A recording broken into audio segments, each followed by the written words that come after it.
I've got levels on you. All right, we're ready? Yeah. 5 weeks ago, I sat down with biographer Walter Isaacson to try and unpack his new 600-page biography of Elon Musk. Already, some stories had jumped off the page. That night, he was deciding whether or not to allow Starlink to be enabled to allow a sneak attack on Crimea. When Isaacson set out to write this biography, he believed he was taking on a world-changing figure.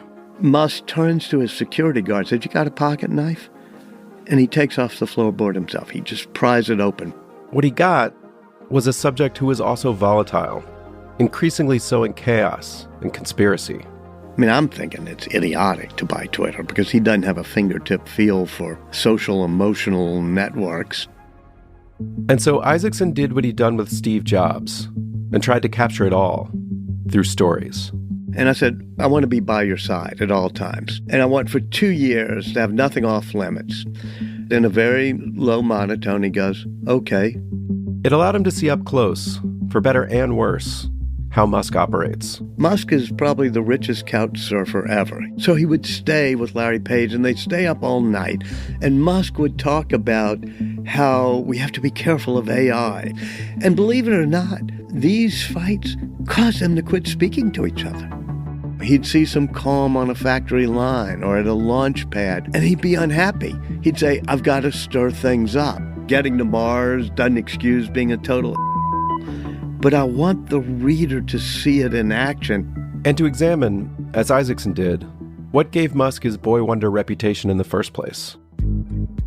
Musk and this cadre around him, they have cans of spray paint, and they're just putting big X's on machines, and it's almost like kids playing on the playground. These people are standing there overlooking the Gulf of Mexico in this godforsaken place, and all they can focus on is how are we going to get a colony to Mars. He gets a very lean team that's willing to put up with him being cold and angry for those amazing moments where they feel like they're changing the world. My name is Evan Ratliff, and this is On Musk with Walter Isaacson. Join us in this 4-part series as Isaacson breaks down what he saw shadowing Elon Musk, the speed and the drama that fuel Musk's accomplishments, and the wreckage he leaves behind. We'll discover how Isaacson clung on to this tornado for just long enough to capture a vivid portrait of a polarizing genius. Well, I like the fact that people who say I'm not as tough on Musk as I should be are always using anecdotes from my book to show why we should be tough on Musk. Listen to On Musk on the iHeartRadio app, Apple Podcasts, or wherever you get your podcasts.